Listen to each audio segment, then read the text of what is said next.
My name is Nuri Martinez. I'm the chair, and joined with me is my colleague, Mr. Bob Blumenfield. And I think Mr. Park is going to join us shortly. I'd like to take up items 1, 2, and 3 together. Mr. Clerk, please read the items into the record. Item number 1 is the City Controller Report relative to the External Auditor's Engagement Letter to the City of Los Angeles for the city's annual audit. Item number 2 is the City Controller Report relative to fiscal year 2011-2012 Municipal Improvement Corporation financial statements and management discussion and analysis. Item number 3 is the City Controller Report relative to the fiscal year 2011-2012 audit observations and recommendations made by the city's external auditor during the financial statements audit and related matters. Good afternoon. Todd Bowie, Director of Financial Reporting, Office of the Controller. Before you, as we have these 3 items that we're taking up. The first item is a transmittal of an engagement letter with the city external auditor, Simpson & Simpson, for auditing of the city's financial statements. This engagement is made under City Charter Section 362, requiring annual audit by the Council. Controller has been designated as the chief point of contact in this process. The U.S. Governmental Accounting Office Standards requires that the engagement letter be communicated to the management of the audited entity, and for that reason is brought forth to you today. So we request that the engagement letter be noted and filed by the Council, subject to mayoral approval. Now, those items that they will be auditing, some of those are before you today. One of those items is number 2 on the agenda, the Municipal Improvement Corporation financial statements. The MICLA, for your information, is the Municipal Improvement Corporation of Los Angeles. It was established in 1984 for the purpose of issuing lease revenue bonds and certificates of participation to finance acquisition of capital assets leased to the city. And so this document, this financial statement audit, is of that entity. Additionally, we have the 2011-12 audit observations and recommendations, and basically what this is that as the auditor each year goes through our financial statements, they do identify and have observations that then the city will go and evaluate and also follow up on in terms of potential process improvement opportunities. If there are any questions, here to take any questions on those items, and also Simpson & Simpson is here as well. Good afternoon. Good afternoon. Go ahead. My name is Brainerd Simpson. I'm the engagement partner for your audit. I have with me on my right Ms. Grace Ewing, who is our field partner who was responsible for conducting most of the field work.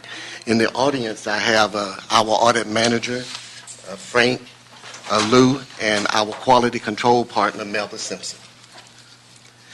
Just to give you a little overview of what the audit entails, we are hired under contract to audit several of your activities that you're required to have audited. Those activities include an audit of the city's basic financial statement, which is called your CAFR, the Comprehensive Annual Financial Report.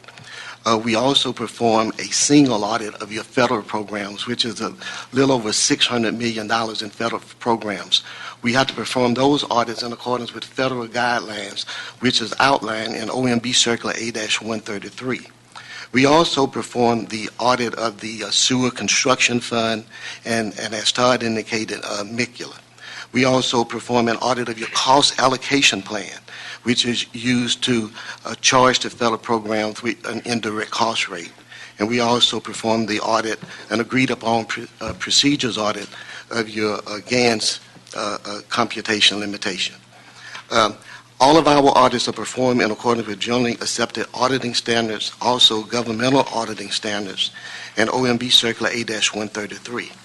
As Todd indicated, by our professional standards, we are held responsible to meet with the governing authority of the body that we are auditing in order to present you with our findings and to present the audit reports to you to see if you have any questions and to bring to your attention any issues that we believe should be brought to your attention as a result of our audit. And so we are here today to respond to any questions you may have on the MICLA audit report, the single audit report, and our management letter, recommendations, and findings. Thank you. We've been joined by Councilmember Bernard Parks. We're on items 1, 2, and 3. We're taking them all up together. Do you have any questions? Sure. And the auditor's recommendations, the item 3, what's the status of actually implementing those? With respect to the current year's recommendations, we will not, as your auditors, know what the status of that recommendation until the subsequent audit. We will look and follow up on those recommendations when we perform the audit this year. Now, prior year audit findings, whether those findings have been implemented or partially implemented is indicated in the report. But once we issue the management letter to you and you receive management response, the next process that we are involved in is as we perform the audit to see if they have been implemented and report back that to you at the conclusion of the audit. And as part of this process, this information is then brought back to the stakeholders with regard to these audit recommendations upon conclusion of the audit. And then as they go ahead and implement those, we'll go ahead and reach back out to them to collect the status of these items. We're actually beginning that process now for the latest audit period. So we don't have the individual status here for you today, but that will be forthcoming in the next several months here as we go through this process again. But the prior ones were all dealt with? The majority of the prior ones have been dealt with. There are some, I believe, that are still in the process.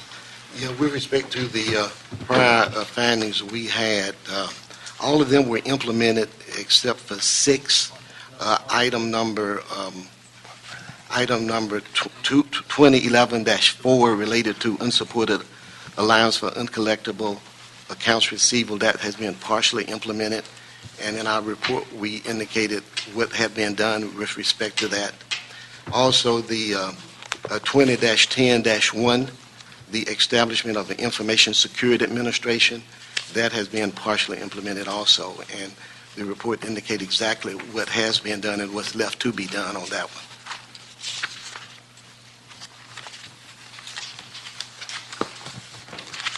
Mr. Parks, do you have any questions? You know, I was just wondering one thing, and it's probably been a criticism since I've been here. Is there any way that these audits can be done more quickly? Because if we're looking at something from fiscal year 11-12, we're almost 2 years down the road in the sense of and whether these are relevant today as we are going line by line, or are there new issues today that we don't know about because we're 2 years behind? Is there any way that, or are you constrained by the fact that the material isn't available? No, let me just go through the process with you. We will begin our audit for the year, the fiscal year that just ended, June 30, 13, in September of this year. Okay. The audit will be completed by the end of the year in December. And December 14? of 2013. 13, okay. So that's 6 months. Anytime subsequent to that period, the findings can be brought to the committee. The management letter usually is issued around March after the completion of the single audit. So by March 2014, all of the audit findings and all of the reports are available to be submitted to your committee as to why these reports are being brought to the committee at this date. These old reports, I'm not aware as to what caused that process. Yeah, these reports, the majority of them were issued in the spring of 2013, and I would anticipate probably a similar timeline this year. So it's a timing issue of how it gets to the committee, because if they're doing it within 7 or 8 months of the actual end of the fiscal year, and then it takes us a year to get to committee, that's where it's, I guess, a problem. Yes, sir. Yeah, okay, all right.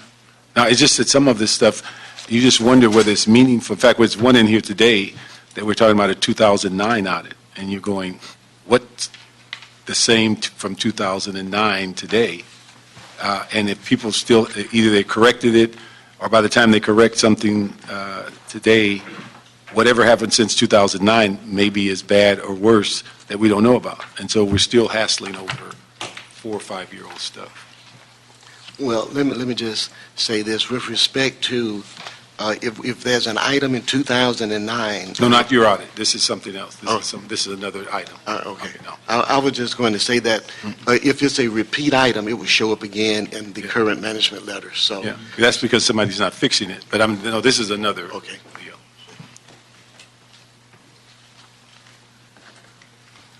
But with a new chair, we want to worry Well, about I that. was just going to say that, Mr. Parks. I'm trying to clean out all the old stuff that hasn't been brought into committee, trying to get it noted and filed so we Appreciate can move on and hopefully get these audits done quickly and through the process a lot sooner.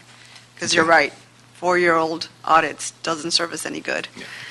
4 years later, so just trying to clean house. Okay. Yeah. Thank you very much. Do you have any other questions? How often do we keep the same independent auditor? It's been, for how many years have we? We, under our current agreement, I believe, is this the 5th year Yes. that we're entering into, and we've actually generated an RFP that we expect to go forward with for a new selection process during the course of this year. So under the current agreement, this is anticipated to be the final year of this agreement. But to answer your question with respect to how long do you keep the auditors, usually your contract is a 3-year contract with 2 option years based upon whether you want to renew those options based upon performance. And you did renew those options with us. So that we understand the concern that public agencies as well as private agencies have with respect to auditors' rotation. And Sarbanes-Oxley has recommended that the audit partner on a firm be rotated out every 5 years. One of the reasons that I had our quality control partner, Melba Simpson, to come to this meeting is one that you'd have an opportunity to meet her because Grace would be rotating off of your audit after this year. And if we're the successful proposal in future years, Mrs. Simpson would be the engagement partner. And that's in accordance with Sarbanes-Oxley. So what year of your contract are you in? The last year, the The final last year, year. the 5th? So you Yes. completed 3 years with 2 Two, options, yes. 2 additional, Yes. 2-year options. Yes.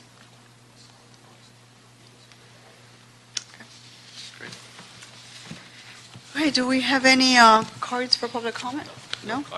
Okay, then no further questions. We will note and file items 1 through 3. Thank you. Next, we'll take up items 4 and 5 together. Mr. Clerk, please read the items into the record. Okay. Item number 4 is the City Controller Report relative to the fiscal year 2011-2012 single audit, while item number 5 is the City Controller Report relative to the fiscal year 2010-2011 single audit. So these 2 audits before you are the prior 2 years single audit reports from Simpson & Simpson. It is related back to what we were discussing in item number 1 in terms of what we're going forward with this year. And so here we have the prior 2 years of single audit reports from our partners here. And basically, what these are that entities expending $500,000 or more in a year in federal awards are required to prepare single audit reports under Office of Management and Budget Circular A133. The report, together with audited financial statements, is submitted to the U.S. Bureau of Census within 9 months after the end of the audit period, or March 31st in the case of the city. The last two years, federal grant expenditures for fiscal year 2012 was $635 million. Fiscal year 2011 was $543.8 million. Are there any questions? Is there any further action required by the department or the council on these 2 items? No, not relative to these 2 items. Any questions? What were the areas of non-compliance in this?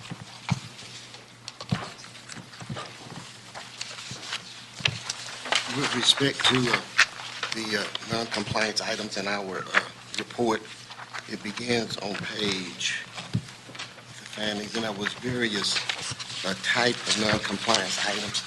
The federal programs has a very specific, each program has specific guidelines as to what the compliance elements are. With respect to your single audit, we audited more than 25 major programs, federal major programs.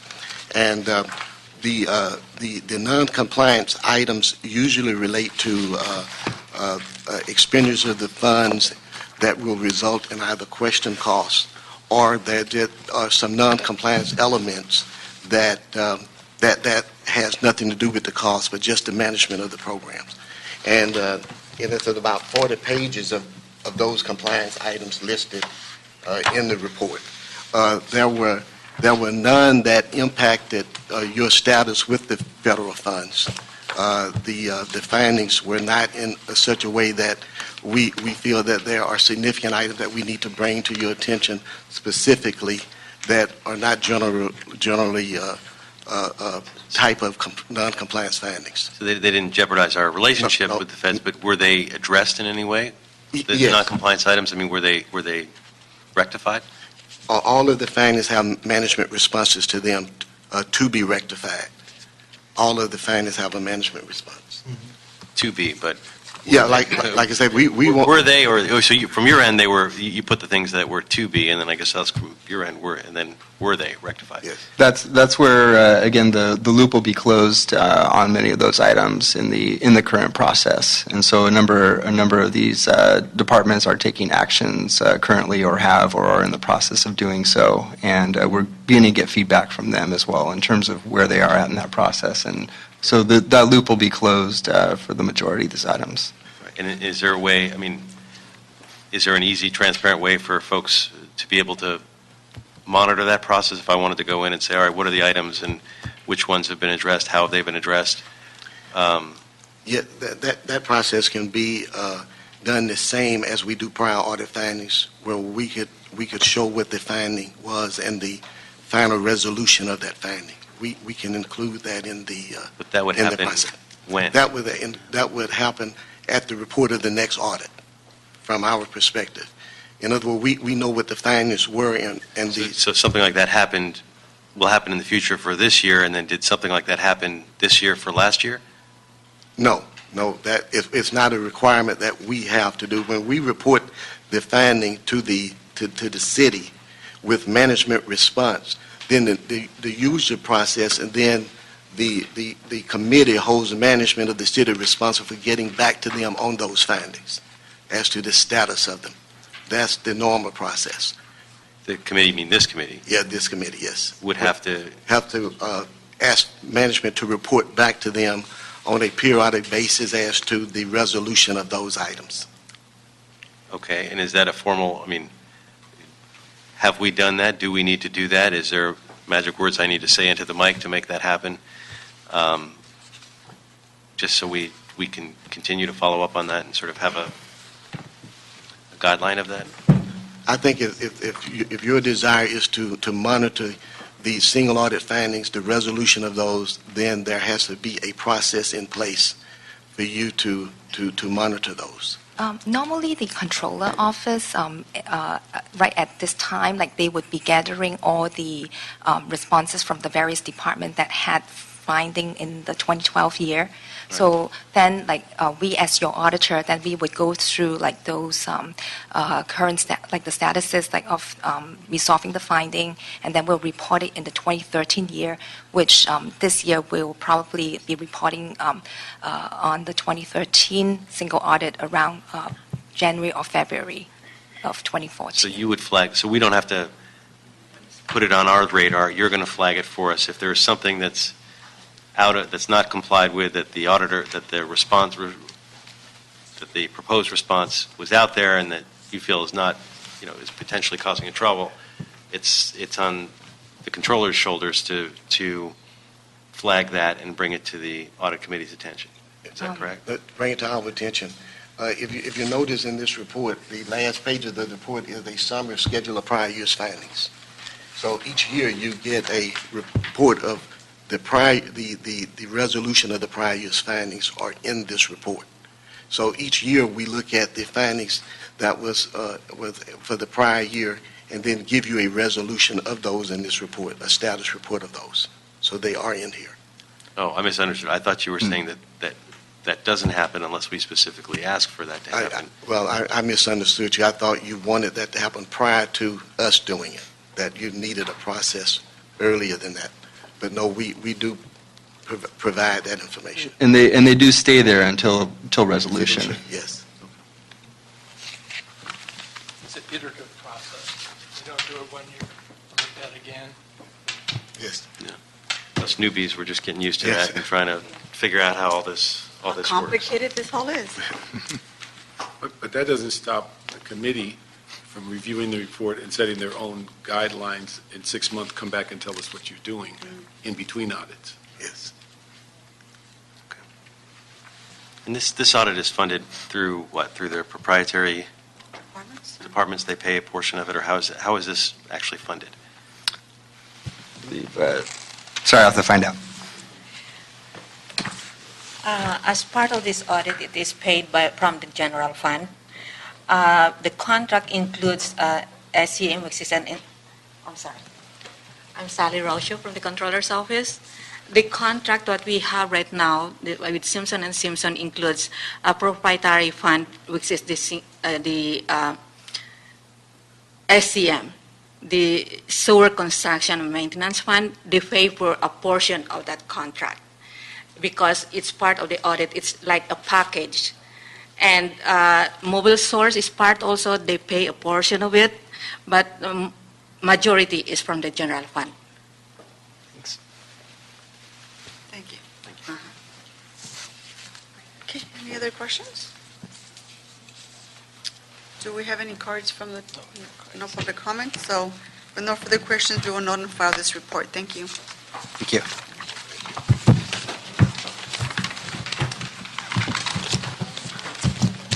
We're getting through this very quickly, huh? Mr. Clerk, can you call item 6? Item number 6 is an item that was continued from September 13, 2011 and August 20, 2013. It's a City Controller report relative to the performance audit of the city's commodity procurement practices and subsequent follow-up correspondence. We do not have any speaker cards for this item at this time. Thank you. Good afternoon. My name is John Shrevgoto with the Department of General Services. With me is Melissa Usalon. To give you a little overview, I know that a couple of you are new to the city, so just to give you a little brief overview of who we are. We are responsible for procuring all the goods and commodities for the various council control departments. We purchase in excess of $400 million annually through a variety of mechanisms that include annual contracts, one-time purchase orders, and small individual buys called blanket purchase orders. The audit that we're here to discuss today was conducted by an outside entity back in 2009. At the time, we had some difference of opinions with regards to how city policies and procedures were conflicting with some of the recommendations, but we did move forward working closely with the Controller's Office and to the extent of our resources available to us over the course of the last 4 or 5 years and implemented in excess of 90% of the audit findings. We did provide a status report to the Controller back in September 24th. I did notice the typo today. There were 66 recommendations, and of those 66, we've implemented 59. The remaining 7 or so recommendations that we did not fully implement, primarily due to lack of staffing, to be quite honest. The staff responsible for overseeing and implementing audit recommendations was slashed over the last several years. We lost 60% of our staff in that office. So things like tracking and reporting, monitoring performance. This team was called Quality and Process. They would go out and do benchmark studies. They would survey our stakeholders and our end users. They would compare our stats, first compile our stats on a monthly basis and compare that with other entities, much of the same fashion the Controller would come in when they do their audits. And Unfortunately, that staff is gone, so several of the recommendations that are remaining, we just cannot implement due to the loss of that staff. There are a couple of items that are remaining that we feel are not in the best interest of the city. One of them is including the evaluation of supplier performance in our bid evaluations. And right now, per our admin code and the city charter, our review of our bids are mainly objective. It's based on low price. So when you start factoring in supplier performance, we start entering some subjective rationale into the bid process that right now the policy does not allow us to do. Now, we do have a way of handling supplier performance on the back end, and we do factor that into our contractor responsibility, and if there are any issues, then we deal with them appropriately.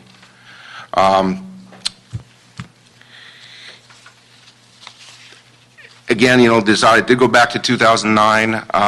A lot of change, as you had mentioned, has occurred, and we feel that we're working, again, closely with the controller to come up with the most effective and streamlined purchasing process that we can. So 59 out of the 66 recommendations have been implemented. Specifically, Correct. which ones are the ones that are still outstanding? 2.5, which is a modification to what we call our scorecard. It's a monthly, in fact, I have a sample if you'd like to see it. It's a monthly graphical report. Did I lie? Oh, I thought I brought it with me. I apologize. No, I do have it. For illustrative purposes, it's a report that we produce on a monthly basis that graphically shows how we're performing. And I'll be happy to leave. This is a draft, but I'd be happy to submit a report from last June that will summarize our year-end activities. One of the recommendations was to include some measures that, quite frankly, are very labor-intensive to calculate. We don't have a simple push of a button that we can Is lack of do it. staff? That's correct. It's a lack of staff issue. You said 2.1, and then what's the other one? 2.5, 4.1. This one was related to confirming emergency orders, and if I recall correctly, it was a reference to paying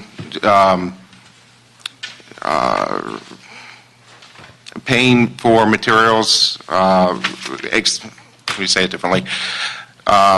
Telling departments that we would not pay for materials that the city has received.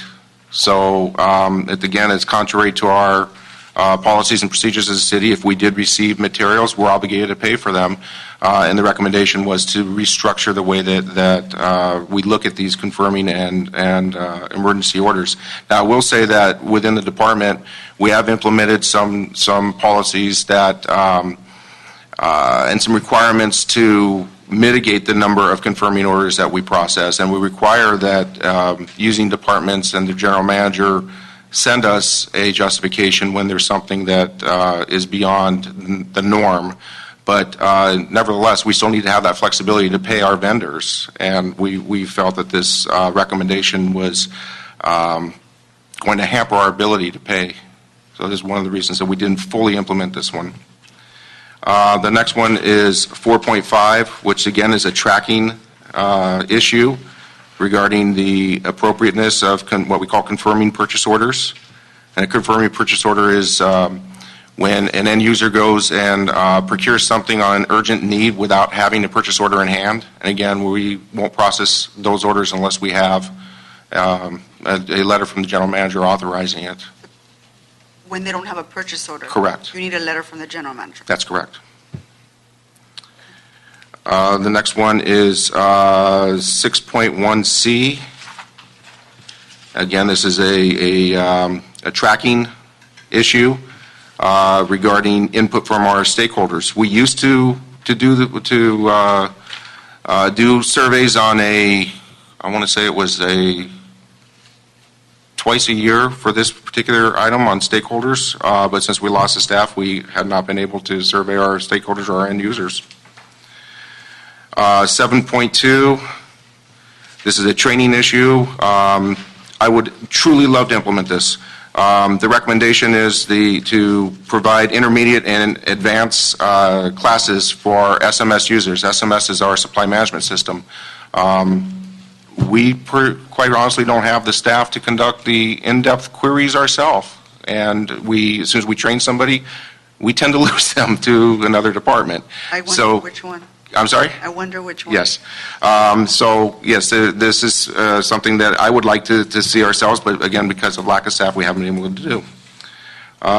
Next one, 12.2, again, a modification to this monthly report to I'm sorry, which one was the last one? 12.2. 12.2. And it's again a modification to this report. Time frame collection, target departments. Okay, again, this was based on surveys that we used to generate, and again, because of loss of staff, we haven't been able to do. And the final one is 12.4, which is what I mentioned at the beginning of the presentation, the requirement of including supplier performance in the bid evaluation, as opposed to the way we're handling it today through the contractor's responsibility ordinance. And again, that's a policy decision. So I will say that we have addressed this issue, or we attempted to address this issue through the budget process and just have not been successful. Could you explain again, you mentioned it earlier, about how you've taken that account, you said on the back end of the system? Yes, sir. How does it actually work? Well, it's quite honestly, right now, again, we have one person that oversees the supplier performance process, and it's largely user-driven at this time.